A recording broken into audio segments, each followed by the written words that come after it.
আমার নবীরে পাওয়ার জন্য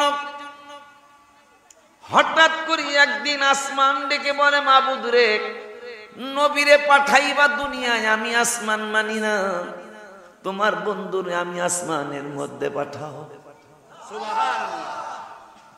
জমিন কয় আমি মানি না, আমি জমিনের মধ্যে তোমার নবীরে পাঠাও।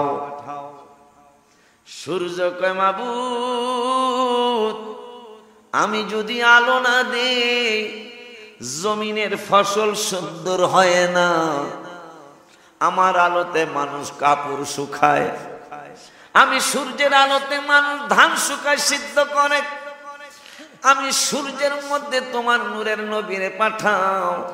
আমার আল্লাহ কয় শুধু শুনতেছি, কে কি দাবি আছে বলতে থাকো। চন্দ্র কয় মাওলা, সূর্যের আলো বড় প্রখর, এর মধ্যে তোমার হাবিবেরে পাঠাইও না, আমার আলো বড় মিঠা আলো। সুবহানাল্লাহ।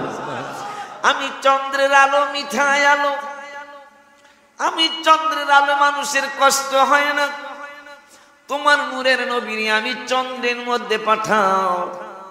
আমার আল্লাহ আর কি দাবি আছে কও। তারকারাজি কয় মাবুদ, 13 লক্ষ দুনিয়া একসাথ করলে যত বড় হয় সূর্যটা তত বড়। ওগো আল্লাহ, আমি তারকারাজি বলতেছি, কোটি কোটি সূর্য একসাথ করলে যত বড়, একটা চাঁদ তার চেয়েও বড়। সুবহানাল্লাহ। ওগো মাওলা, কোটি কোটি সূর্য তারকা একসাথ হইলে যত বড় হয়, আমি তারকা আরো বড়। ও মাওলা, আমাদের তারকার মধ্যে তোমার নূরের নবীরে পাঠাও। সুবহানাল্লাহ। আমার আল্লাহ কার কি দাবি আছে কইতে থাকো। গাছের বাগান ডেকে বলে, মাওলা, গাছের ছায়ায় বড় আরাম হবে, তোমার বন্ধুরা আমাদের গাছ জাতির মধ্যে পাঠাও। আমার আল্লাহ আর কে কিভাবে আমার বন্ধুরে চাও। হঠাৎ করে নদীর মাছ, সাগরের পানি, পদ্মা, মেঘনা, যমুনার পানি লাফালাফি করতেছে, মাওলা রে, আমাদের পানির মধ্যে তোমার হাবিবেরে পাঠাও। সাগর বলতেছে, মাওলা, আমাদের মধ্যে পাঠাও। যমুনা নদী, মেঘনা নদী, পদ্মা নদী মিছিল করতেছে, ধলেশ্বরী, আরিয়াল খারে ডাকো, আমরা মিছিল করবো আমাগো নদীর মধ্যে, আল্লাহ নবীরে পাঠাও। সুবহানাল্লাহ। এখন বাঘ ভাল্লুক জাতিরা এরা মিছিল করতেছে, আল্লাহ নবীরে আমাদের মধ্যে পাঠাও। সুবহানাল্লাহ। উট, দুম্বা, ভেড়া, বকরি, গরু, ছাগল সবাই বলতেছে, নবীর আমাদের মধ্যে পাঠাও। আমার আল্লাহ বুঝলেন সবাই তো আমার নবীর পাগল। সুবহানাল্লাহ বলেন।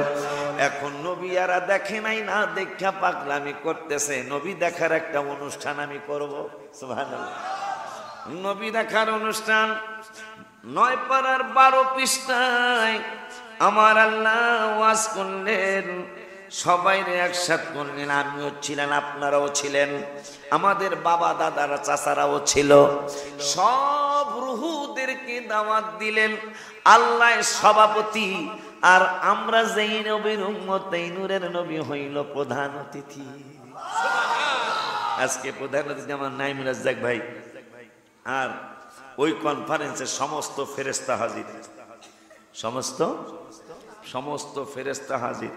আমরা যারা পৃথিবীতে আইছি, আরো কিয়ামত পর্যন্ত যারা আইব, সবার রুহু হাজির। ওখানে আমার নবী হইল প্রধান অতিথি। খুশি লাগেনি? খুশি লাগেনি? খুশি লাগলে ইমানদার।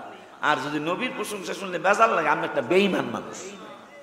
আমার বাবারা,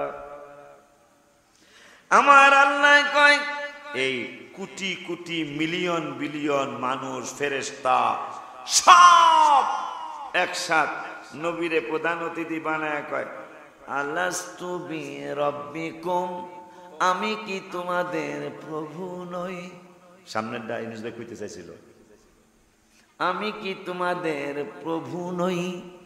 আমি কি তোমাদের বানাই নাই? আমি কি তোমাদের স্রষ্টা না? আমি কি তোমাদের আল্লাহ না? সবাই চুপ।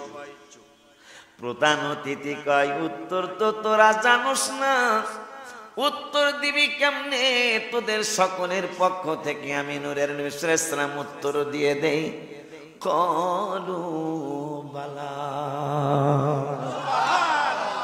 হ্যাঁ, আপনি আমাদের প্রভু। মুসা নবী, দাউদ নবী, ইউনুস নবী, ইব্রাহিম নবী সবাই বুঝে লেছে যে উত্তর এইটাই হবে। উত্তর এইটাই হবে। সবাই বলে দিলেন হ্যাঁ আপনি আমাদের প্রভু। কেন? যে তোমরা যে নবীজিরে চাইছিলা, নবী তো দেখো নাই।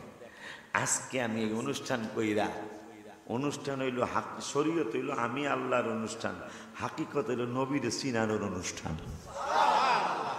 যেই দিন নবী পৃথিবীতে শুভাগমন করছে, হঠাৎ করে ঘর অন্ধকার হয়ে গেল।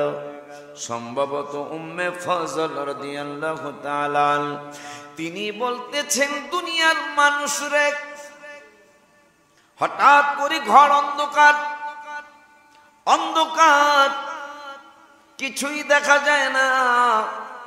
একটা রুমাল দিয়ে রহমাতুল লিল আলামিনকে কে যেন ঢেকে দিলেন।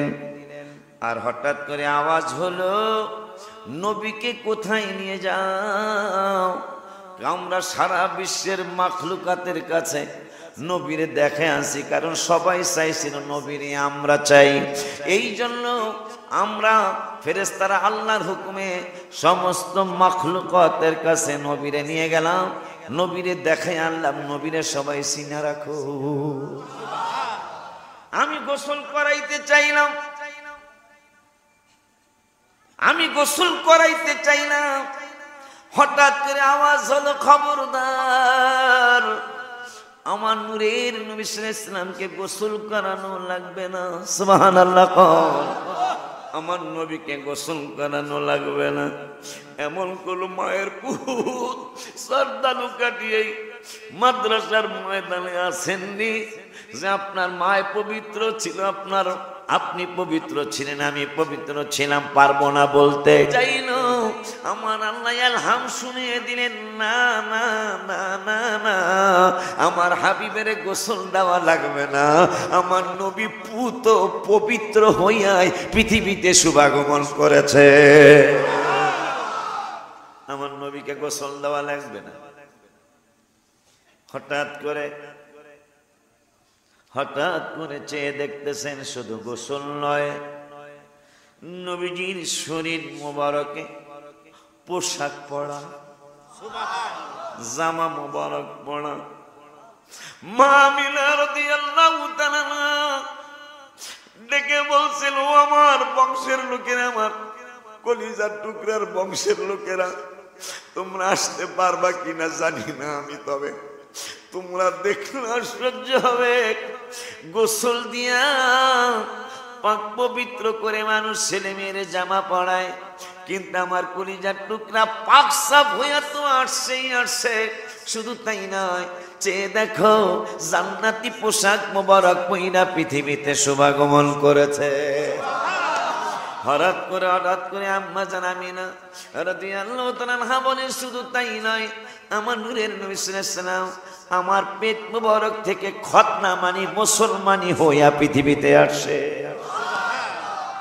বাজান, ওই নবী সাল্লাল্লাহু তাআলা আলাইহি ওয়াসাল্লাম পৃথিবীতে আসার আগে অনেক কিছু, জমজম কুয়া, পানি তো খাইলাম মনের ছোট ভাই, জমজম কুয়ার পানি কত বরকত, গ্যাস্ট্রিক হয়েছে, এই তোর বাপের লেগে জমজমের পানি নিয়ে আসিস বাসা থেকে দেয়া।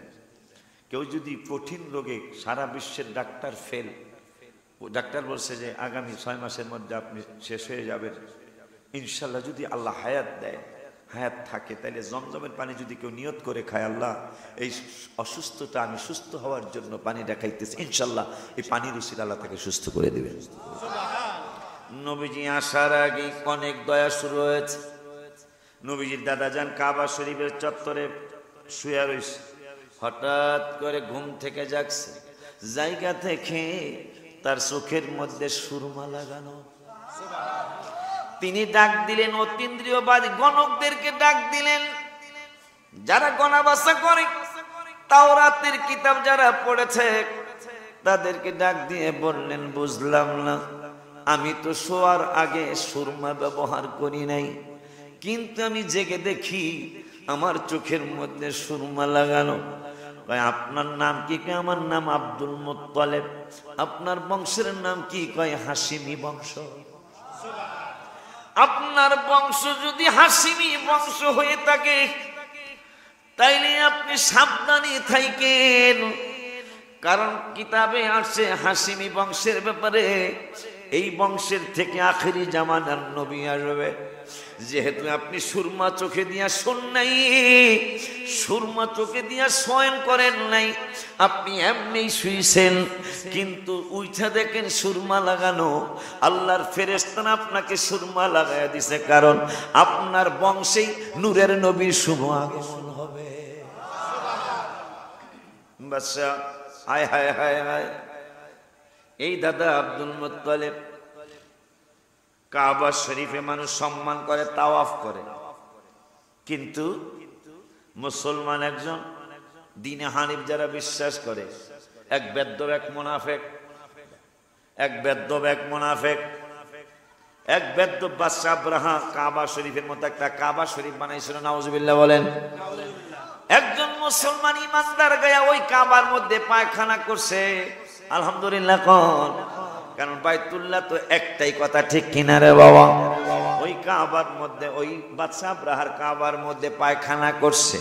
পায়খানা করার পরে বেড়া রাগ হইছে, কয় মুসলমানদের কাবা রাখবো না। মিনার ময়দান থেকে, মনির মিনার ময়দান থেকে কাবার দিকে আসতে গজবের জায়গা আছে। আহা, এই গজবের জায়গায় বাদশা আব্রাহা সহ তার 1200 বা 12,000 উট সৈন্য সহ এখানে ডেবে গিয়েছিলেন। এই জায়গাটা তাড়াতাড়ি পার হওয়া লাগে, কারণ না জানি আবার কোন ধরনের গজব এখানে শুরু হয়ে যায়। সেই জায়গা পর্যন্ত আসছে কেন? আমাদের বর্তমান যে কাবা শরীফ, এই কাবা শরীফটা ধ্বংস করে দিবেন, নাউজুবিল্লাহ জোরে বলেন। কাবা শরীফটা ধ্বংস করে দিবেন এই চিন্তা করে বাদশা আব্রাহা মোটা ছোটা উট নিয়ে, অনেক দামি দামি সৈন্য নিয়ে কাবা শরীফ ধ্বংস করার জন্য আসতেছে। আর এই দিকে আমার আল্লাহ, আমার রব্বুল আলামিন কয়, বেদ্যপ তোরে মারতে আমার কামান দাগানো লাগবো না। কি লাগবো না? কামান দাগানো লাগবো না। গুণের গুনাহ অনেক হয়েছে মুসলমানের, গুনাহ হওয়ার কারণে আল্লাহকে একটা চাপ দিয়া দিই, এগুলার মারমুখী রাইফেল লাগবো নাকি বন্দুক লাগবে, স্ট্যান্ড গান না পিস্তল লাগবো, আল্লাহকে কিচ্ছু দিব না। 18 সালের মার্চের 18 তারিখে আল্লাহ একটা রোগ দিল, একটু নাক দিয়া পানি পরে আমাকে মারণের লেগে, দেখেন কত শক্তিশালী রোগ এটা। নাক দিয়া একটু পানি পরে, গলা একটু ব্যথা, শরীর একটু গরম গরম, আল্লাহ খায় ধরে মারতে, আর বেশি কিছু লাগবে না, এইটাই যথেষ্ট। প্রায় 1 কোটি মানুষ সারা বিশ্বের থেকে মারা গেল। কয়জন গো? 1 কোটি চিনেননি? 10টা 100 টাকার নোটে 1000, 1000 টাকার 100টা নোটে 1 লাখ, আর ওই 1 লাখের 100টা বান্ডিলে 1 কোটি। কথা কয় না? এই প্রায় 1 কোটি টাকা মানুষ লয়ে গেল গা। রোগটা কি? নাক দিয়ে একটু পানি ভরে, নাম হইল করুণা আর কি, কিন্তু রোগটা কি? পাতলা পায়খানাও না, বাথরুমেও দৌড়ায় না, খালি শরীরে একটু গরম। আল্লাহকে দেখ আমি কেমনে মারতারি, তোকে মারণের লেগে যে আমার তেমন কোনো কিছু করণ লাগে না, এটা খালি একটু বুঝে যায়। 2-3 বছর খালি দেখছি ইন্ডিয়ায় লাস্টের যেটা শুরু হয়েছিল, ওইলে মরিয়া জায়গা, ওইলে পড়িয়া জায়গা, ওইলে মেরে যায়। শেষ পর্যন্ত তারা মুসলমানের ইমামগুলোর কাছে যায় দোয়া চায়, কয় মন্দিরে আর কাম হইব না, আমাকে লেগে দোয়া করেন। এটা ফেসবুক আসছে তো, যে মন্দিরে বহুত গেছি কাম হয় না, মন্দিরে বহুত গেছি কাম হয় না এখন, কারণ দললেই শেষ। করুণা তো এটা কোন করুণাকে জানে? হ্যাঁ, মানে এই কাবাইতে শেষ। কি এটা বলে কি, আর একটা কি নাম বলে এটার? আমার আল্লাহকে দেখ, আমার তো মারতে বেশি কিছু। বাদশা আব্রাহা লক্ষ লক্ষ সৈন্য থেকে ইনুসবার মতো মোড়া করা দেখিয়া, এই মোটামুটি আল্লাহর মেহরবানি 12,000 বা 1200 সৈন্য নিয়ে এসে সবগুলো উসালাম্মা রেস্তিনের প্লেয়ার, মারামারি করণীয় যে প্লেয়ারগুলি টিভিতে দেখা যায়, এইরকম বড় বড় লাশ। আমার আল্লাহকে তবু মারণের লেগা করুণা দিব না কি দিব? আল্লাহ কয় একটা কাজ করে, এই জিবরাইল কি করতাম, আলম তারা কাইফা ফাআলা রাব্বুকা বিআসহাবিল ফিল। আমার নবীকে আমার আল্লাহকে, বন্ধু আপনি কি দেখেন নাই? নবী আরো 55 দিন পরে পৃথিবীতে আসবে। আরো কয়দিন পর? আরো 50 দিন পরে নবীজি আসবে পৃথিবীতে। মায়ের পেট মোবারকে আছে। আমার আল্লাহ আলাম তারা সূরায় কয়, আপনি কি দেখেন নাই আমি বিলফিল্ডের, বিলফিল্ড মানে হস্তি বাহিনী, এই হস্তি বাহিনীর সাথে হাতির বাহিনীর সাথে আমি কি ব্যবহার করেছি? ও বন্ধু আপনি কি দেখেন নাই? আপনি দেখছেন। অথচ নবীজি মায়ের গর্ভে, সুবহানাল্লাহ, আমার আল্লাহকে আপনি দেখছেন। তোকে মারতে আমার কামান লাগবো না। আমার আল্লাহ সরিয়া সরিয়া সরিয়া চিনেন তো? সরিয়া চড়ুই পাখি, সরিয়া কইলে সবাই চিনবো। সরিয়া টুন্নি টুন্নি টুন্নি পাখির থেকে একটু বড়, বাল্যার সে একটু, ও বাল্যার সে একটু বড়। হ্যাঁ বাল্যা বড় না সরিয়া বড়? সরিয়া বড়। সরিয়া বড়, টুনি পাখির থেকে আর একটু বড়, বাল্যার চেয়েও বড়। এই সরিয়া কি যেন বলতে চাইছিলাম, সরিয়ার চেয়ে ছোট, বাল্যার চেয়ে বড়, নাম হইল আবাবিল পাখি। তাইলে মোটামুটি কত বড় পাখি? কথা পায় না, বেশি বড় না? সরিয়ার চেয়ে ছোট যেহেতু, তাহলে অনেক বড় পাখি। আমার আল্লাহকে এত করে মারতে আমার কামান লাগবো না?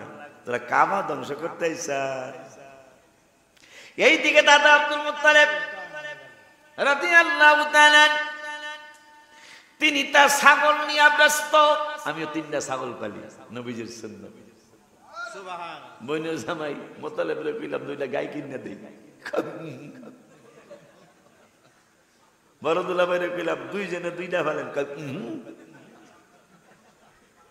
আরে আমি কইছি দুধ বেচবেন আর খাইবেন, গরুগুলা আমারে দিয়ে দিয়ে। এটা কি, এটা লস হয় কিনা এলে মনে রাজি হয় না। লস হইলে যেভাবে লাভ সেইভাবে করেন, তাও একটা গরু ফালেন। নবী রাসূলের সুন্নাত পালন নিব বিয়া। মুত্তালিবের যতবারই কইলাম তত। আরে আমার নুর ইসলাম আমার বাইরে কয়, বাইরে পাই সত্য না, বাইরের মতো মন। আল্লাহর কাছে সাহায্য চাই, আল্লাহ যেন মনটা আমার মরণ, আমার বোনেরা যেন বুঝে আমার বাবা নাই মা নাই। ওরা তো বুঝে না বাবা নাই এটা মা নাই, আমরা বুঝি না। আমার ভাই সেই দাবি আমাদের পূরণ করে, আলহামদুলিল্লাহ। আলহামদুলিল্লাহ। আজকে হ্যাঁ ও তাই। আব্বাজান বাবাজান, ইমানি আলোচনা শুরু হয়েছে। মাশাআল্লাহ, মাডো মাশাআল্লাহ বড় লাগতেছে, ভালোই লাগতেছে। তোমাকে প্রতি আল্লাহ খুশি। আল্লাহ মনে হয় তোমাদের প্রতি, মনে হয় কইলে ভুল হবে, আল্লাহ খুশি। নাইলে মাশাআল্লাহ আমি তো ওই গ্রামের ভোলাই, কথা ঠিক কিনা? এইটাই তো আমার বড় শুকরিয়া, যে যত বড় বক্তা আনছে এই পর্যন্ত, বড় বক্তা অত আইছে, আমি কানা ল্যাংরা যাই আছি, আমি বসার পরে তো আমার ভাই বেড়াদার রাহে, কথা ঠিক কিনা? এইটাই তো আমার জন্য বড় শুকরিয়ার ব্যাপার। আব্বাজান বাবাজান, আমার আল্লাহ কত মারণের লেগে আর খাতি লাগবো না। দেখি তোদেরকে কেমনে মারণ যায়। সরই পাকের থেকে, সরিয়ার থেকে ছোট, বাল্যার থেকে, টুনির থেকে একটু বড়, তাইলে এটার শক্তিটা কদ্দুর। আমার আল্লাহকে জিবরাইল বুড়ের দানার মতো অ্যাটেম বোম দিয়া দাও। আমার দেশে বোমা যাকে মারতে থাকতো, এটা অন্তত ক্রিকেট খেলার বলের মতো এসে কম না।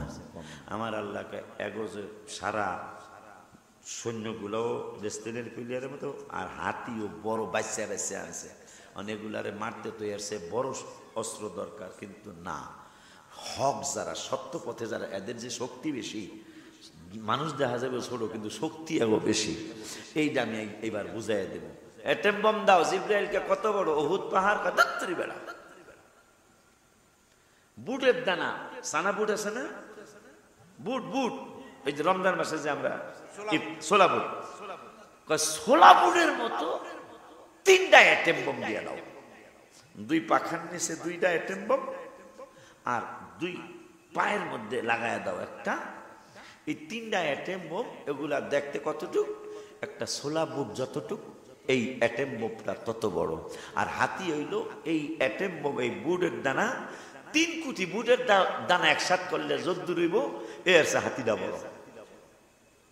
এখন আল্লাহ কয় জিবরাইলকে, এইটাই সারবো কত বড় হাতি দি, কয় বেটা খালি মাইরা দেখ, ও এটা ছোট কিন্তু খালি লাগিয়া দেখ হাতির মধ্যে, হাতি কই যাইব। বাদশা আবরাহ আছে সৈন্যদের মধ্যে, অন্ধকার হয়ে গেল, সৈন্য হাজির। সৈন্য বড় কত, সরিয়ার থেকে ছোট, টুনির থেকে একটু বড়। এই সরিয়া, এই সরিয়া, আসসালামু আলাইকুম বাবা, হ্যালো আসসালামু আলাইকুম, হ্যালো জি বাবা, স্টেজে আছেন? স্টেজে আছি, কালকে আসবে গরু ইনশাল্লাহ। আজকে আমার বাড়িতে, আপনার বাইর স্মরণে আমার বাড়িতে আমার যুবকরা মাহফিল করতেছে, এই শরীয়তপুরে মাহফিল করতেছে। এই আমার এই বাপে যে ফোন দিছে কালকে, হ্যাঁ একটা গরু বাড়াইতেছে, আমি কয়ে দিলাম আলহামদুলিল্লাহ। এই আমার দেশের মানুষেরও কয়ে দিলাম আমরা যে গরু বাড়াইতেছে, আলহামদুলিল্লাহ আলহামদুলিল্লাহ। আচ্ছা বাবা, কথা কমনে কালকে ইনশাল্লাহ। জি আচ্ছা। হিংসা করে লাভ হবে কি? আল্লাহ যদি কাউকে পছন্দ করে, তাকে আপনি হিংসা করে ক্ষতি করতে পারবেন, বরং আপনার নিজের ক্ষতি হয়ে যাব। আমার ভাইরা, আল্লাহ হাতি তো কত বড়, এটেম বোম ছোলা বুটের একটার মতো, এয়া হইব কি 1 লাখ বুট মারলে এইটার কি হইব, কয় একটা মাইরা দেখ। সুবহানাল্লাহ। আব্রাহা বাদশাহ সহ উটগুলা অলরেডি কাবা ভাঙবে, এদিকে দাদা আব্দুল মুত্তালিব ছাগল লিয়া দৌড়াদৌড়ি করে। মানুষ কয় আপনি কি দেখেন না? কয় কি দেখি না? কয় আপনি যেই কাবা শরীফের মোতাওয়াল্লি, কাবা ভাঙতে আসছে আব্রাহা বাদশাহ, আপনি দিকে কিসে কাবা ভাঙতে আসছে আব্রাহা বাদশাহ, আপনি কাবা কি হইলো? আচ্ছা আচ্ছা আচ্ছা আচ্ছা, তারও ছুটতে পারে, এনে তো ঠিক আছে, দেখা যায়।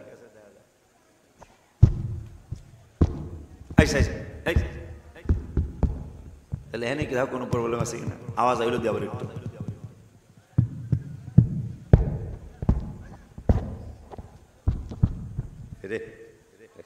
মজার সময় মানুষগুলা বসে, মাইক বন্ধ হলে তোমার যাবো, এমনি বইতে যায় না, ওই অর্ডার শুরু হয়ে গেছে, দেখছেন?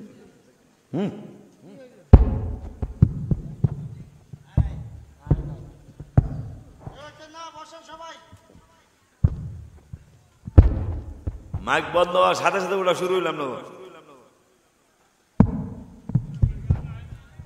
আইসে আইসে ইলেকট্রিক জিনিস তো ডিস্টার্ব হইতেই পারে। হ্যালো, হ্যাঁ মাইকে আসে নাই না? আচ্ছা দেখো, বক্স আইসে যে মাইকেও আইব ইনশাল্লাহ, ঠিক না? হ্যাঁ মাইকেও আইসে বলে মারহাবা কন, আরো জোরে কন মাশাআল্লাহ, জোরে বলেন আলহামদুলিল্লাহ। জুলুস করতে যাও গো মুমিন, জুলুস করতে যাও ও মুমিন ভাই, জুলুস কর, সবাই জুলুস করতে যাও গো মুমিন, জুলুস করতে যাও ও মুমিন ভাই, জুলুস কর। দুনিয়ার কাজ ফেলে রেখে, দুনিয়ার কাজ ফেলে রেখে একটু সময় দাও ও মুমিন ভাই জলস। আব্রাহা বাদশারে মারার লেগে এটেম বোম পাঠাইছে আল্লাহ বুড়ের দানার মতো। আর নবীজির দাদা জান আব্দুল মুত্তালিব ছাগল লিয়া দৌড়াদৌড়ি করে। মানুষকে আমনে কেমন মানুষ গো? কেমন আমনে না কাবা শরীফের মোতাওয়াল্লি? হ্যাঁ, কাবা শরীফ ধ্বংস করার লেগে আইছে আব্রাহা বাদশা। কত বড় বড় হাতি গো, শেষ করে লাইব তো গো। দাদা আব্দুল মুত্তালিব কয়, ছাগলের মালিক আমি, আমার ছাগল যাতে কোনোটা নষ্ট না হয় এই জন্য আমার ছাগল আমি হেফাজত করার চেষ্টা করতেছি। কাবার মালিক তো আর আমি না, কাবার মালিক আল্লাহ।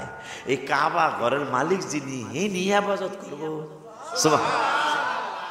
আমি তো কাবা দেখাশোনা করি, মালিক তো আমি না, মালিক হইল আল্লাহ। আমি ছাগলের মালিক, আমার ছাগল যাতে নষ্ট না হয় এই জন্য আমি ছাগল নিয়ে পারাবাড়িতে লেগে রয়েছি। আর কাবার মালিক হলো আল্লাহ। আল্লাহর ঘর আল্লাহ কেমনে হেফাজত করবে এটা আল্লাহ জানে। আমার কাবালে কোনো টেনশনই নেই। সুবহানাল্লাহ। ওই দাদা আব্দুল মুত্তালিব জমজম পানি পায় না, তিনি জানতেন যে জমজম পানি আছে, জানতেন। জমজম পানি নাই, খুঁজতেছে, পায় না। প্রত্যেক দিন মাটি খুদে, জমজম পানি পায় না। হঠাৎ করে মান্নত করছে, আল্লাহ আমি যদি জমজম পানি পাই তাইলে আমি, আমার 10টা পুত আছে, পুত বুঝেন তো না? আমার দেশের ছেলের তো পুত কয়, আমার মায় পুত কইতো। ও বাপরও তো পুত কয়, জানেন নি? আমার মা কত তোমার পুতে, মানে আমার বাপে আইব, আমার মায় কইতো। আমার মা কত সোজা শান্ত মানুষ আছে। ওই মান্নত করছে, আল্লাহ আমার 10টা পোলা দিছো তুমি। এ কথা কইস না বাবা, জমজম কুমের পানি যদি পাই তাইলে 10টা পোলা যখন জোয়ান হইব, জোয়ান হইলে আমি লটারি দিব। লটারিতে যে পোলাটার নাম উঠবো ওই পোলারে জমজম পানি পাওয়ার শুকরিয়া হিসেবে জবাই করে দিব। সুবহানাল্লাহ বলেন। এখন নবীজির আব্বাজান সহ আমির হামজা রাদিয়াল্লাহু তাআলা আনহু সহ চাচা আবু তালেব সহ এইভাবে আব্বাস রাদিয়াল্লাহু তাআলা আনহু সহ সবাই যুবক হয়ে গেলেন। যুবক হয়ে যাওয়ার পরে দাদা আব্দুল মুত্তালিব তিনি লটারি দিলেন যে আমার ছেলেদেরকে একজনকে আমি জবাই করার, কোরবানি করার কথা আছে, ওয়াদা। জমজম পানি আল্লাহ দিছে, এখন আমার কোরবানি করতে হবে। এই জন্য তিনি 10 জনের নামে লটারি দিলেন। লটারি দেওয়ার পরে লটারি টান দিলেন। লটারি টান দেওয়ার পরে নবীজির আব্বাজানের নাম মোবারক আসছে। এখন নবীজির ফুফু, 2 ফুফু সুফিয়া এবং আতেকা, জান্নাতুল বাকির বাম পাশে নবীজির 2 ফুফু আম্মার মাজার শরীফ। জান্নাতুল বাকির ডান পাশে গেটের মধ্যে মা ফাতেমা জাহরার মাজার শরীফ, পাশাপাশি হাসান রাদিয়াল্লাহু তাআলা আনহুর মাজার শরীফ। আরে কত চমৎকার খেলা মদিনা শরীফে। জান্নাতুল বাকিতে ঢুকবেন, এই এলাকায় যদি আমাদের এমপি আসে তাইলে দেখবেন চেয়ারম্যান সাহেব সবার আগে রিসিভ করার জন্য থাকে। জান্নাতুল বাকিতে যারা জিয়ারতের জন্য ঢুকে, আমার আল্লাহ কেমন চমৎকার সিস্টেম করে রেখেছেন। ও দুনিয়ার মানুষ, ওরে দুনিয়ার মানুষ, জান্নাতুল বাকিতে ওসমানের সাথে দেখা করতে যাইবা, আমার অন্যান্য সাহাবীদের সাথে দেখা করতে যাইবা, কিন্তু তোমাদেরকে যারা রিসিভ করবে তিনি হলেন হাসান হোসেনের মা ফাতেমা জাহরা রাদিয়াল্লাহু তাআলা আনহা, ইমাম হাসান রাদিয়াল্লাহু তাআলা এবং নবীজির 2 ফুফু আম্মা সুফিয়া এবং আতেকা। নবীজির আব্বাজানের নাম মোবারক করছে, নাম আব্বাজানের নাম মোবারক করছে। উঠার পরে ফুফু আম্মারা কান্দে। আব্দুল মুত্তালিব রাদিয়াল্লাহু তাআলা কয়, তোমরা কাঁদো কেন? কয়, বাবা আমার 10টা ভাই, আমাদের 10টা ভাই আছে, দেখেন আপনি চায়া দেখেন। নবীজির আব্বাজানের কথা নবীজির 2 ফুফু আম্মা কয়, আব্দুল্লাহ রাদিয়াল্লাহু তাআলা দিকে তাকিয়ে দেখেন আমার 10টা ভাইয়ের মধ্যে ওর স্বাস্থ্যটা কত সুন্দর, ওর চেহারা মোবারকটা কত সুন্দর। আব্বা কি করবেন জানি না, আকাশের চাঁদ যত সুন্দর আমার ভাইটারে মনে হয় আরো বেশি সুন্দর লাগে। ওরে আপনি কুরবানি করবেন। আব্দুল্লাহ রাদিয়াল্লাহু তাআলা আমার ভাইটারে আপনি কুরবানি করবেন না, আমি তো মান্নত করছি মারে আমার ছেলেরা যখন জওয়ান হবে সবার নামে নামে আমি কাগজে লেখা লটারি দিব, লটারিতে যার নাম আসবে তাকে আমি কোরবানি দিব। জমজম পানি পাইছি। ফুফু দুইজন বলে আব্বা অন্য কোন ভাইয়ের ব্যাপারে আপনি চিন্তা করুন, আব্দুল্লাহরে আপনি জবাই করবেন না, কারণ ওর মতো এত ভদ্র, ওর মতো এত চমৎকার কোন পুরুষ আমাদের জীবনে আমরা দেখি নাই। রাস্তা দিয়ে যায় শিল্পপতির মেয়ে, আব্দুল্লাহ তাল হেনা, মনির বুঝবে তাল হেনা, এখানে আসো। কেন? জানো তো আমার বাবার কত সম্পদ, আমি তোমাকে অনেক মহব্বত করে ফেলেছি, আমাকে তুমি আমার কাছে আসো, আমাকে বিবাহ করো। আব্দুল্লাহ রাদিয়াল্লাহু তাআলা চলে গেলেন বাড়িতে। নবীজির আব্বাজান আব্দুল্লাহ রাদিয়াল্লাহু তাআলাকে আমিনা রাদিয়াল্লাহু তাআলার সাথে যখন শাদী মোবারক করিয়ে দিলেন, নবী সাল্লাল্লাহু আলাইহি ওয়াসাল্লাম যখন আম্মা জানের শেকে মোবারকে চলে গেলেন, ওই রাস্তা দিয়ে ওই বাড়ির পাশ দিয়ে যায়, ডাক দিয়া কয় তুমি না আমাকে বলেছিলা আমার কাছে বিবাহ বসবে? ছায়া দেখতেছেন, কয় আমি যেই জন্য বিবাহ করতে চেয়েছিলাম, আমি তো আসলে তোমাকে বিবাহ করতে চাই নাই, তোমার কপাল মোবারকের মধ্যে আমি তাকিয়ে দেখছিলাম একটা নূর একবার ডাইনে দৌড় মারে, একটা নূর একবার বামে দৌড় মারে। আমি তোমার জন্য পাগল ছিলাম না, তোমার কপালের মধ্যে যে নূরটা দৌড়াদৌড়ি করেছিল আমি ওই নূরের জন্য পাগল ছিলাম। আব্দুল্লাহ রাসূলুল্লাহ আব্বা জানেন বিবাহ হইছে, এই কথা সই না কিতাবে আসে। আরবে কুরাইশ বংশের আশেপাশে 200 মেয়ে আত্মহত্যা করছে। কেন? নবীজির বাবার কাছে বিবাহ বসতে পারলাম না। সুবহানাল্লাহ। ওই আব্দুল্লাহ রাদিয়াল্লাহু তাআলা নাম মোবারক করছে লটারিতে, জবাই করতে নিয়ে যায়, পুরা ফ্যামিলি কান্দে। আব্দুল মুত্তালিবের তার মেয়ে 2 জন ডেকে বলে আব্বা একটা কাজ করেন। কয়েকটা কাজ করেন, একটা কাগজের মধ্যে 10টা উটের নাম লেখেন, আর একটা কাগজে আমার ভাইজানের নাম লেখেন। যদি উটের নাম ওঠে তাইলে উটগুনি জবাই করবেন আমার ভাইয়ের বদলে। একটা কাগজের মধ্যে 10টা উট লেখছে, আর একটা কাগজে আব্দুল্লাহ রাদিয়াল্লাহু তাআলার নাম মোবারক লেখছে। লেখার পরে কাগজটা দিছে, চক্ষু বন্ধ কইরা টান দিছে, দেখতেছেন উটের নাম ওঠে নাই, আব্দুল্লাহ রাদিয়াল্লাহু তাআলার নাম মোবারকই উঠছে।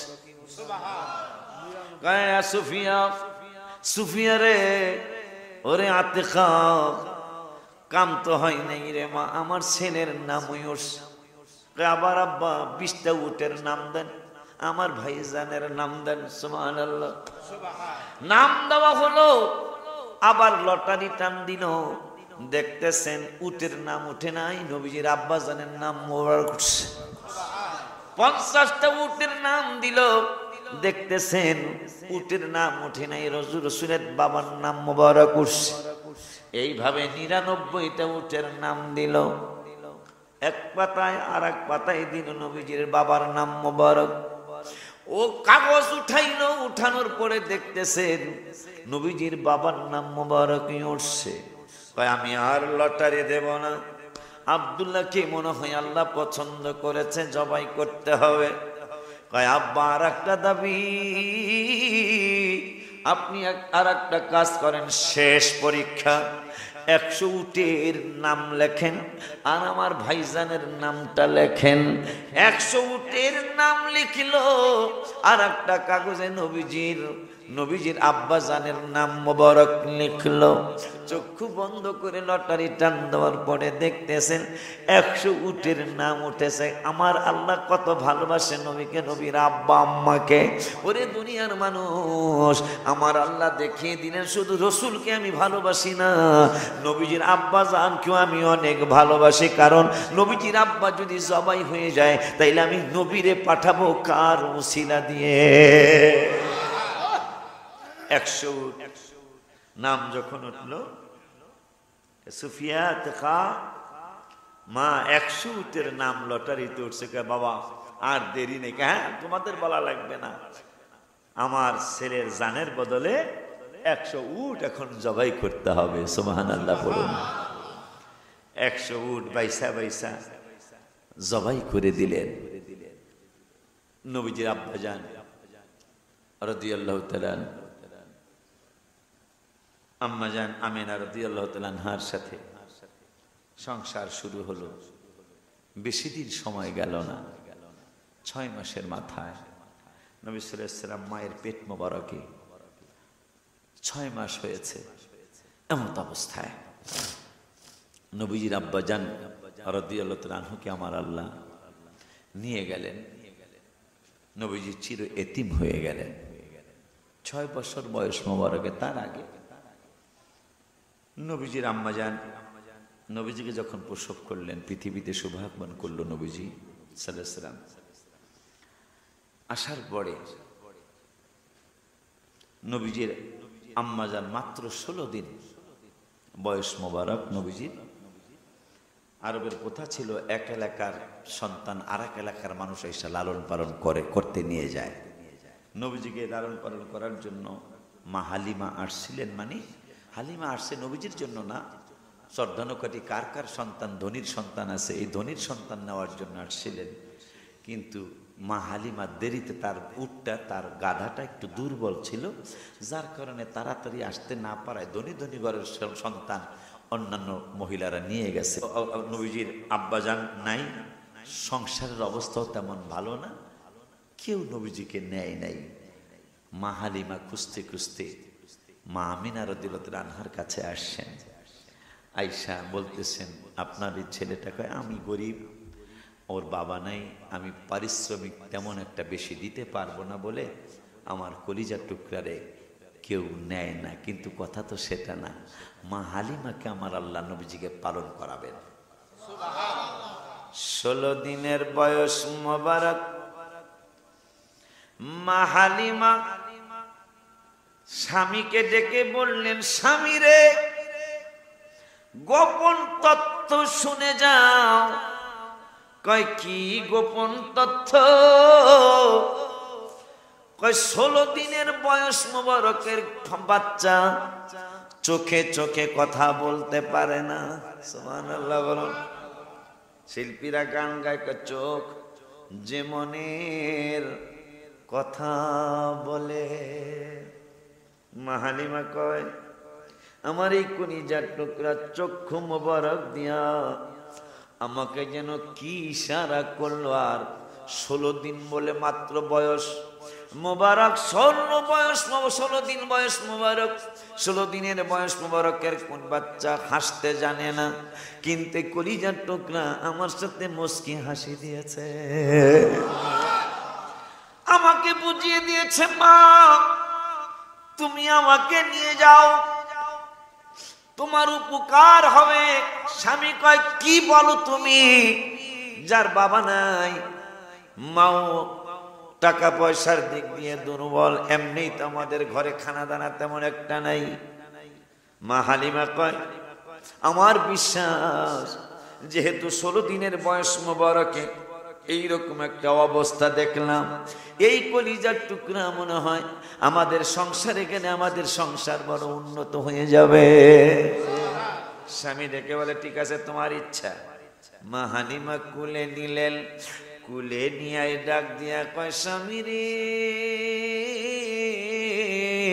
ওরে স্বামী দেখে যাও, শুনে যাও। কয় কি শুনে যাও? আমার দুধের সন্তানটা কান্ত কেন? কয় তোমার দুধের স্তনে দুধ নাই, তুমি দুধ পান করাইতে পারো না, এই জন্য তোমার সন্তান আমার ছেলেটা কান্ত। কয় তাইলে তুমি আমার স্বামী তুমি দেখতে পারবা, দেখে যাও, আড়ালে আসো, পর্দার আড়ালে আসো। এই কলিজার টুকরারে আমি কুল মুবারকে নেওয়ার সাথে সাথে আমার দুটোটা দুধের স্তন দুধে ভরপুর হয়ে গেছে। মানে হ্যাঁ, আমাদের যে দুধের ছেলেটা তো কান্ত, আমি দুধ খাওয়াইতে পারি না, আমার দুধের স্থানে দুধ আসে না, ঘরে খানা নেই, দুধ আসবে কোত্থেকে? খানা খেলে সে দুধ হবে।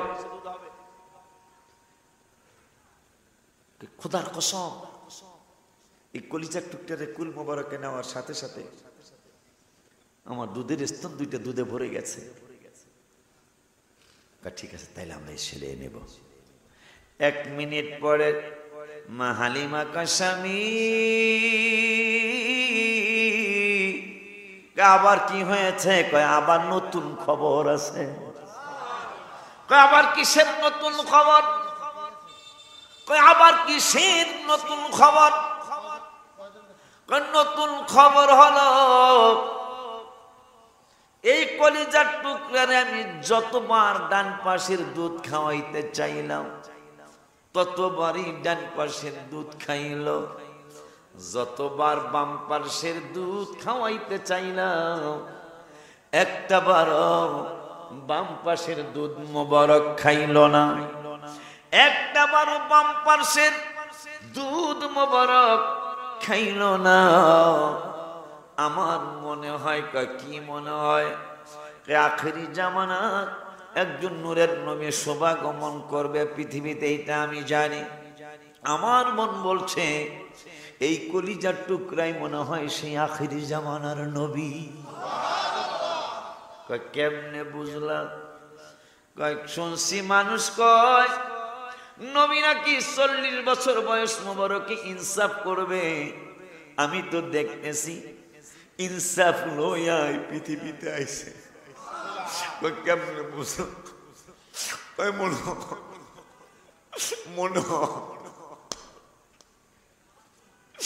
আমার যার একটা কলিজার টুকরা মুহাম্মদ ইসলামের দুধ ভাই আছে, এইটা মনে হয় আল্লাহ কলিজার টুকরারে জানাইছে। কেমনে বুঝলাম? আমি যতবার ডান পাশের দুধ খাওয়াইতে চাইলাম ততবারই নবীজি এই কলিজার টুকরা ডান পাশের দুধ খাইল, যতবার বাম পাশের দুধ খাওয়াইতে চাইলাম একটা বারো বাম পাশের দুধ খাইল না। বুঝাই দিল মা গো, আমি যদি দোনোটা দুধ খায়া ফেলাই তাইলে আমার আর একটা ভাই আছে, আমার ভাই খাইব কি? আমি বুঝা লাইছি আমি এই জামানা নূরের নবীরে কুলে নিছি। মারহাবা।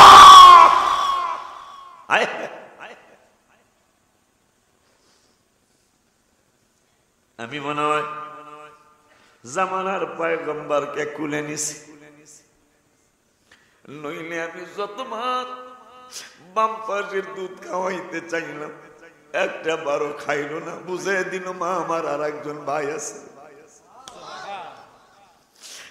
হালিমা তোমায় পেয়ে বড় খুশি হয়ে যায়, জীর্ণ শীর্ণ গাধা মায়ের হৃষ্টপুষ্ট হয়ে যায়। তোমায় নিয়ে গাধা মায়ের যায় যে দৌড়ায়া, নবীর বাড়ি যাব পাগল সাজিয়া। বলো না নবীর বাড়ি যাব পাগল। আমার এলাকার মানুষ গজল কইতে পারে দেখা যায়। তোমরা সবাই করো দোয়া আমার লাগিয়া, তোমরা সবাই করো আমার লাগিয়া, নবীর বাড়ি যাব পাগল। বলো না নবীর বাড়ি যাব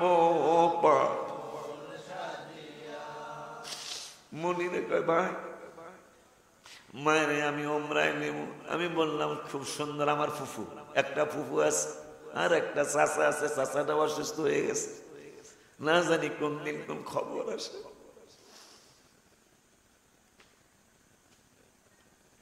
ফকির বাড়ির 2-3 জন আছে, আমাকে বাড়ি 2-3 জন আছে।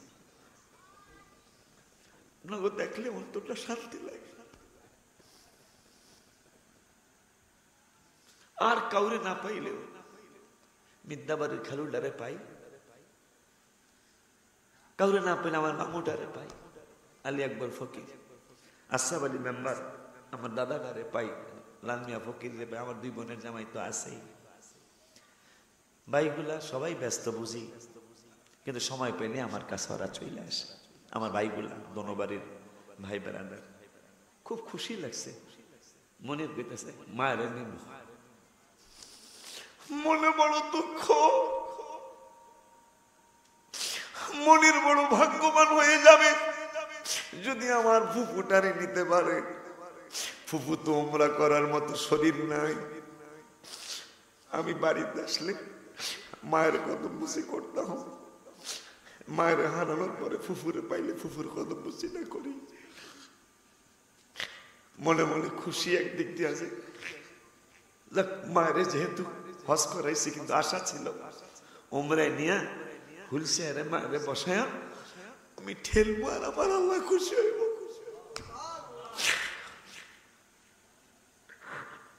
কিন্তু আজকে ফুফু যদি যায়, যাক বাবার আপন বোন ফুফু মনিরে যদি 1 ঘন্টা ঠেলে, আমি 10 মিনিট ঠেললেও কমে আল্লাহ মায়েরে ঠেলতে পারি না, এই জন্য ফুফুর একটু হজ করানোর জন্য চেষ্টা করলাম। চিন্তা করছি ছোট বোনটা ও আর কার কাছে যাইব। আমার আল্লাহ একটু তৌফিক ভালো রাখছেন। অনেক কষ্ট করছি আমার জীবনে আমি, আমার ভাইরা অনেকে হয়তো তোমরা সেই কষ্ট করো নাই। আমার প্রথম জীবনের বহু কষ্ট। লালসান মামুর দোতলায় থাকি, লালসান মামু আমার জন্য অনেক করছে। আল্লাহ যেন আমার মামুটারে জান্নাত বসে করে। রহমান মামু 18 সাথে রহমান মামুর শরীর জড়িত। আমার ছোট্ট মামুরা বাবা মিস্ত্রি লাগবো না, রহমান মামু মিস্ত্রি লাগবো না। আমি বললাম মিস্ত্রি ছাড়া কাজ না হইব, আমি মোটামুটি হাফ মিস্ত্রি, মিস্ত্রি লইনি তো টাকা লাগবো। সেই মামুটাও গুরুস্থানে শুয়ে গেছে। আল্লাহ যেন সকলের সাথে আমার বাবা মাকেও যেন আল্লাহ জান্নাতি বানিয়ে দেয়, আমিন বলি। তো গজলটার কারণে ফুফুর কথা মনে হলো যে ফুফু হজে যাবে, নিয়ত করছি। ছোট বোন না, ওরা তো জীবনে হজের চিন্তা করতে পারবে না, হয়তো আল্লাহ তৌফিক দিলে পারে। তো বড় আপারে করাইছি, ছোট বোনটার এই বছর ইনশাল্লাহ নিয়ে যাব। এরপরে বড় বোনের জামার সিরিয়ালটা আসবে ইনশাল্লাহ, এরপরে ছোট বোনের জামার সিরিয়াল দেখি। দির ইসলামের লোক আলাপ করে, একা তুমি এত সামাল দিতে পারবো না, কাকাডারে কি একটু ওমরাটা করায় দেওয়া যায় কিনা। দির ইসলাম আছে, নুর ইসলাম আছে, আমিও একটু হেল্প কইরা, তাহলে কাকাডারও যদি 2 ভাই বোন, এই 2 ভাই বোনই তো আছে এখন, 2টা ভাই বোনের যদি একটু ওমরাটা করায় দিতে পারে। কারণ নবীজি বলছেন খালি একবার খালি আমার রওজা মোবারকে আবি, তোর নামাজ রোজা হজ জাকাত কোন যদি কাজে নাও লাগে, আমার জিয়ারতটা কাজে লাগিয়ে যাবো। একবার যদি আমার কদম মোবারকে হাজিরা দিতে পারো, মান যারা কবরি হাদিস ওয়াজাবাত লাহু শাফাআতি, সবাই তোমাকে ভুলে গেল, আমি রাসূল তোমাকে ভুলবো না, আমি তোমাকে সুপারিশ করে জান্নাতে নিয়ে যাব। এই জন্য দেখি দির ইসলাম নুর ইসলামের লোক আলাপ করবো, কাকাদারে কি ওমরাটা করায় দেওয়া যায় কিনা, ওদের সাথে আলাপ করবো। একা তুমি সব পারবো না, এই আর কি। তো যাই হোক, দোয়া করবেন। আমার জীবদ্দশায় নিয়ত ছিল আস্তে আস্তে আমি আমার আপন যারা এদেরকে আগে না নিলে আবার গুনাহ হবে, মানে সোয়াবটা কম হবে, আপনদেরকে আগে নিয়ে যাই। এরপর যারা আরেকটু আপন, মানে একটু দূরের আপন, এদেরকে আস্তে আস্তে চেষ্টা করবো ইনশাআল্লাহ, আল্লাহ যদি দয়া করে। তো যাই হোক, কি যেন বলতে চাইলাম, মা হালিমা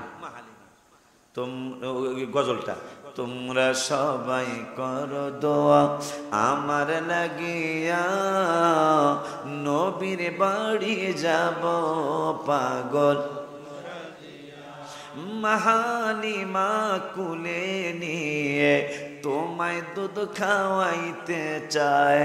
ডান পার্শ্বের দুধ খাইলা তুমি, বলছে মায়ে হালিমায়। বাম পার্শ্বের দুধ খাওলাই তুমি, ভাইয়ের লাগিয়া নবীর বাড়ি যাব পাগল সাজিয়া। বলো না নবীর বাড়ি যাব পাগল সাজিয়া। মা হালিমা ডেকে বলে স্বামী রে, এই আবার ডাকছো কেন? কয় আবার সুখবর আছে। আবার কিসের সুখবর? কয় তোমাকে কুলে নেওয়ার কথা শুনাইলাম, দুধ খাওয়ার কথা শুনাইলাম, আর একটা কথা শুনে যাও। কয় কি? কয় তুমি এখনো গাদায় ওঠো নাই, আমি উঠছি। এইটা কোন গাদা? কয় আমাদের এই গাদার কারণে আমরা ধনির দুলাল পাই নাই। এই মুহাম্মদ সাল্লাল্লাহু আলাইহি ওয়াসাল্লামকে নিয়ে যাচ্ছি, কারণ গাদাটা দুর্বল ছিল। কয় এটা কোন গাদা? কয় আগের গাদা। কেমন চলে? কয় সবার চেয়ে ভালো চলে। কেন ভালো চলে? কয় কেন ভালো চলে বুঝো না? আমার দুধ ছিল না, কলিজার টুকরারে কুলে নিলাম, দুধ শুরু হলো। আমার ডান পাশের দুধ খাইলো একবারও, বাম পাশের দুধ খাইলো না। এখন আবার কলিজার টুকরারে নিয়া গাদার মধ্যে সওয়ার হলাম। সওয়ার হইতে দেরি, আমার গাদার শক্তি আসতে দেরি হয় না। গাদা দৌড়ায়, মহিলারা কয় হালিমা হালিমা হালিমা দাঁড়াও দাঁড়াও। কয় লিমাদা? কেন কেন দাঁড়াবো? গাদাইটা কয় টাকা দিয়ে কিনছ? এটা তো আমার আগের গাদাই। আগের গাদা মানি? হ্যাঁ। তাইলে আজকে দি চলতেছে আমাদের সবার গাদার চেয়ে বেশি, মানে তোমার গাদা সবার আগে। আমার গাদা সবার আগে, এটা আমার কারণে নয়, কোন খাওয়া শক্তিশালী খাওয়া খাওয়াইছি তার কারণে নয়। এইটা এমন এক কারণে শক্তি বাড়ছে। কয় কোন কারণে? বা পৃথিবীর শ্রেষ্ঠ রাসূল সাল্লাল্লাহু আলাইহি ওয়াসাল্লামকে আমার কুল মোবারকে নিয়েছি, এই বরকতের কারণে শক্তি বেড়ে গেছে। আল্লাহু আকবার, ইয়া রাসূলুল্লাহ, জিন্দাবাদ জিন্দাবাদ জিন্দাবাদ। ওরা কয় কাকা আলাউদ্দিন কাকা, সাইফুল কাকা আরো বেশ বড় করে করব, সামনের বছর বড় করে করব। আমি তো এইটাই চাইছি, ঠিক না? আমি তো এইটাই চাইছি, কারণ আমার তো চাওয়া পাওয়াই ছিল আমি একদিন থাকবো না। এখন এই তো আল্লাহ দিলে আমার 16 ঘরে একটা সংগঠন দাঁড়ায় গেছে, করিমরা শুরু করছে। আমাকে 16 ঘর 7 ঘর মিললে আবার এইটা শুরু হয়েছে। দেখা যাবে ওরাও কইব যে সামনের বছর থেকে আমরা ছোট্ট একটা মাহফিল কিনবো, হুজুরে তো হাদিয়া না দিলেই চলে। কথা যে হুজুরে তো হাদিয়া না দিলেই চলবে। আর আমাকে দেশে বর্তা ছোট আনি আর বড় আনি, হুজুরে ওয়াজ ভালো করুক আর খারাপ করুক, হুজুরের লিখতে মানুষ আল্লাহ দিলে বর্ষ অসুবিধা নাকি? কথা ঠিক কিনা? তা হাদিয়া তখন যেমন লাগবো না, তাইলে আমরা খালি মাইক গুলা লাগাই দিব, হুজুর ওয়াজ করে দেবো। করিম করে করিম দেখছিলাম না, চা খাইতে গেছে, এইটাও চা খাইতে গেছে, দেখছো কারবারটা শয়তান খায়, খালি চা খাই। আমি কিন্তু শুরু থেকে এখনো চা খাই নাই, কথা হয় না। যখন প্রথম দিয়েছে টোস্ট দিয়া, টোস্ট 2টা খাইছি, মজা লাগছে। চা আর খাইলাম না, চা দেখলাম খালি কালা দেয়া যায়। আমি রং চা খাই, কিন্তু ভালো হচ্ছে না, এগুলো দেখে ভালো হচ্ছে। ও আমাকে হাবেজ চা বানাইছে, দেখছেন নি কারবার না? ওই যে হাবেজ সাহেব গজল কইছে, আশকোনাতে ফুটলো প্রেমের বাগানে কি গোলাপ ফুল বলে। হাবেজ সাহেব ছোট মানুষ, কিন্তু প্রতিভা আছে। খাওয়াইছ তুমি আমার নাতি আলামিন, মনে রাখবা ছোট মানুষ, তুমি চেষ্টা করবা দাদার এখানে সারা জীবন থাকার জন্য। যদিও সারা জীবন হয়তো থাকবা না, কিন্তু আশা করি ঠকবা না যদি আল্লাহ আমার হায়াত দেয় ইনশাআল্লাহ। কিন্তু আমি খুশি হইতে পারতেছি না, শিক্ষকরা ভালোভাবে পড়ায় না। ঢাকাও দেখতেছি, সলেমান একলা কি করব, শিক্ষকরা একটু ভালো করে পড়াইলে তাইলে ছাত্ররা তাড়াতাড়ি মানুষ হইব। কথা ঠিক কি না? এই জন্য এখন দুইজন উপযুক্ত শিক্ষক আল্লাহ মিলাইছে। এখন ওরা যদি একটু কষ্ট করে তাহলে আমাদের ছেলেরা আমাদের এলাকার থেকে আমার মনে হয় আর 5টা বছর পরে আমি অনেকগুলো আলেম মনে হয় আপনাদেরকে উপহার দিতে পারবো ইনশাল্লাহ। কারণ আমি বলছি এখানে 5 পাস করেই আমার টাকা পাঠায় দিবা, ওদেরকে ইনশাল্লাহ আমার যেহেতু আমার গ্রামের ছেলে ওদেরকে আমি আলেম বানায়া আমার গ্রামে সাইরা দিব। আইসা ওরা আমার আরো ভালো ওয়াজ নসিহত করব, ওরা আপনাদের সাথে বিভিন্ন ভালো আচরণ করব। আমার জন্য দোয়া চাওয়া লাগবে না, দোয়া এমনি পাবো ইনশাল্লাহ, ঠিক কি না? তো মা হানিমা তো সাদিয়া রাদিয়াল্লাহু তাআলা আনহা নবীজিকে কুল মোবারক কিনে গাধায় চড়ছেন। গাধায় চড়া বাড়িতে গেছেন, বাড়িতে যায় দেখতেছেন এমনি তো মরুভূমির দেশ, গাছ রানে খালি খেজুর গাছ গেছে, তাও পানি দেওয়া জিন্দা রাউন লাগে। এই অনেকগুলা ফুলের গাছ, ফলের গাছ, একটা গাছেও কোনো ফুল ফল ছিল না। যায় দেখতেছেন মা হালিমা নবীজিকে কুলি নিয়ে বাড়িতে ঢুকছেন। ঢুকার আগে এই স্বামী দেখতে যাও, কি আমাকে মরা গাছে তো ফুল ফুটছে গো, মারহাবা আমাকে মরা গাছে ফুল ফুটছে। কই এই যে একটা গাছও তো জিন্দা ছিল না, এগুলা দিয়ে জিন্দা হইছে আবার ফুল হইছে, মারহাবা।